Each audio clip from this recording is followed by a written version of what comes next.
കേരളത്തിൽ LPG ക്ഷാമം രൂക്ഷമാവുന്നതായി സൂചന. ഇറാൻ യുദ്ധം കാരണമുള്ള പ്രശ്നങ്ങൾ അടുക്കളയെ വരെ ബാധിക്കാൻ തുടങ്ങിയിരിക്കുകയാണ്. സിലിണ്ടർ ലഭ്യത കുറയുന്നുവെന്നാണ് നിലവിലെ പ്രശ്നം.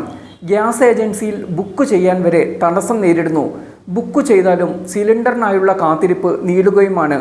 ഒരു സിലിണ്ടർ ബുക്ക് ചെയ്താൽ 2 ആഴ്ചയിലധികം കാത്തിരിക്കേണ്ട സാഹചര്യമാണ് നിലനിൽക്കുന്നത്.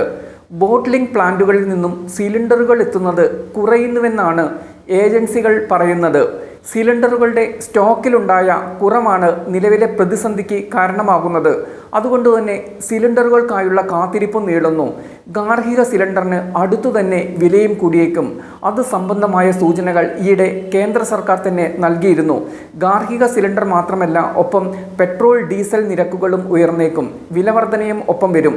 സിലിണ്ടറിന് വില കൂട്ടാതെ പിടിച്ചു നിൽക്കാൻ കഴിയില്ലെന്നാണ് എണ്ണ കമ്പനികൾ പറയുന്നത്. ഈ ഭീഷണി മുന്നിൽ നിൽക്കെയാണ് സിലിണ്ടർ ക്ഷാമവും രൂക്ഷമാകാൻ തുടങ്ങിയിരിക്കുന്നത്. സിലിണ്ടർ ക്ഷാമം ഹോട്ടൽ മേഖലയെയും കുത്തുപാള മട്ടാണ്. ഹോട്ടലുകൾക്കും റെസ്റ്റോറൻറ്റുകൾക്കും ഇപ്പോൾ ആവശ്യമായതിൻ്റെ പകുതിയോളം സിലിണ്ടറുകൾ മാത്രമാണ് കമ്പനികൾ നൽകുന്നത്. വാണിജ്യ സിലിണ്ടറിന് ഒറ്റയടിക്ക് 1000 രൂപയോളമാണ് ഈയിടെ കൂട്ടിയത്.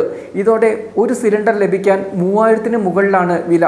ഈ തുക നൽകിയാൽ തന്നെ ആവശ്യത്തിന് സിലിണ്ടറുകൾ കിട്ടാനുമില്ല. എന്നാൽ സിലിണ്ടറുകൾ കരിഞ്ചന്തയിൽ ലഭ്യമാണ്. പക്ഷേ അതിൻ്റെ വില 4000 മുതൽ 7000 വരെയാണ്. അതുകൊണ്ട് തന്നെ ഹോട്ടലുകൾ കരിഞ്ചന്തയിൽ നിന്നും സിലിണ്ടർ വാങ്ങുന്നത് ഒഴിവാക്കിയിരിക്കുകയാണ്. പിടിച്ചു നിൽക്കാൻ ഹോട്ടലുകൾ വിലവർധനവ് നടപ്പിലാക്കി തുടങ്ങിയിട്ടുമുണ്ട്. ചായയ്ക്ക് ഇപ്പോൾ പല ഹോട്ടലുകളിലും 15 രൂപ വരെയാണ് വാങ്ങിക്കുന്നത്. ഊണ്, ബിരിയാണി എന്നിവയ്ക്കും 20% വരെ വർധനവുണ്ട്. ലഘുഭക്ഷണത്തിനും ഹോട്ടലുകൾ വില കൂട്ടിയിട്ടുണ്ട്. പല ഹോട്ടലുകളും തട്ടുകടകളിലും സിലിണ്ടർ ക്ഷാമം കാരണം അടച്ചിട്ടിരിക്കുകയാണ്. പ്രവർത്തിക്കുന്നവയെല്ലാം സിലിണ്ടർ ക്ഷാമം നേരിടുന്നുമുണ്ട്. പച്ചക്കറികൾക്കും ഇപ്പോൾ വില കൂടിയിട്ടുണ്ട്. പാൽ വില 4 രൂപയോളം വർദ്ധിപ്പിക്കാൻ ഒരുങ്ങുകയാണ് മിൽമയും. എന്തായാലും ഇറാൻ യുദ്ധം കേരളത്തിൻ്റെ അടുക്കളയും സൃഷ്ടിച്ചിരിക്കുന്നത് വലിയ പ്രതിസന്ധി തന്നെയാണ്.